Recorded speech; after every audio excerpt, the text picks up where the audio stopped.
গাড়িটা সমস্যা missing problem, গাড়িটা কাঁপাকাঁপি করতেছে, এটা আমরা দেখাবো যে কিসের জন্য কাঁপাকাঁপি করতেছে। তাহলে এই দেখেন আমরা কি করি। দেখো কাবারটা খুললাম, এই যে গাড়িটা কাঁপে না, গাড়িটা মিসিং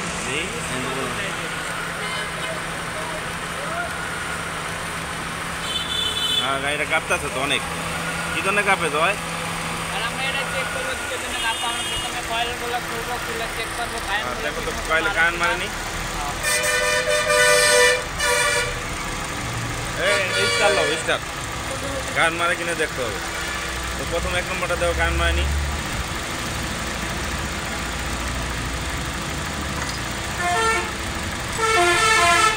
কারেন্ট মারে না, ওটা স্টার দিয়ে স্টার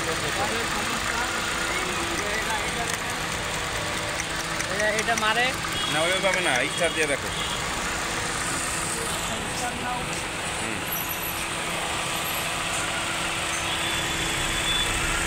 মারে না।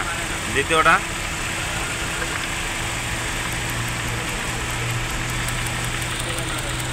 কারেন্টটা দেখো না, লাগাই দাও।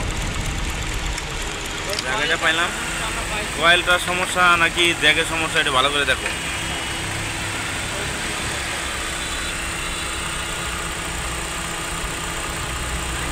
তাহলে এই যে কাঁপাকাঁপি তো বন্ধ হয়ে গেছে। আমরা জ্যাকটার সমস্যা ছিল, জ্যাকটা আমরা ঠিকমতো লাগাই। তাহলে এবারে এটা কারেন্ট আছে নি, দেখো তো।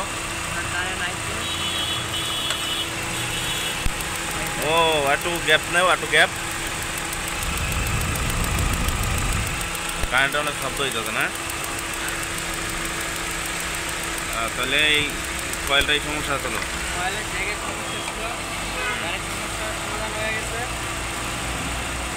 এখন তো গাড়ি কাঁপে না।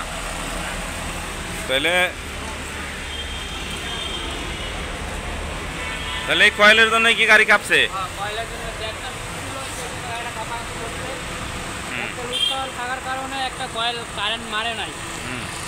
তাহলে কি আর বাকি কয়েল যে আরো 2টা আছে, ওই 2টা চেক করা দরকার আছে? না না, গাড়ি এখন আমাদের ঠিক আছে, ওই জন্য ঠিক আছে। তাহলে কোন কয়েলটা খারাপ ছিল? 1 নম্বরটা। 1 নম্বরটা কয়েল না জ্যাক? জ্যাকটা লুজ ছিল, সেই জন্য কয়েলে কারেন্ট মারে না।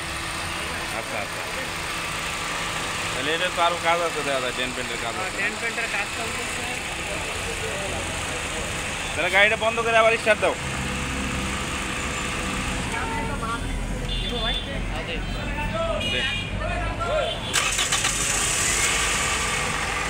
আবার বন্ধ করো।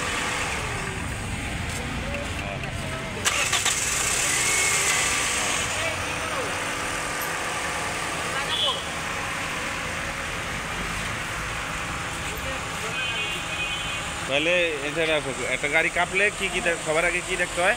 সবার আগে কয়েল, আপনার প্লাগ কোনো জায়গায় মিস করতেছে কিনা, মানে অনেক রকমের সমস্যা দেখে। ওটা আর একের পর একটা চেক করতে হয়। যাক, এখন কাঁপাকাঁপি বন্ধ হয়ে গেছে।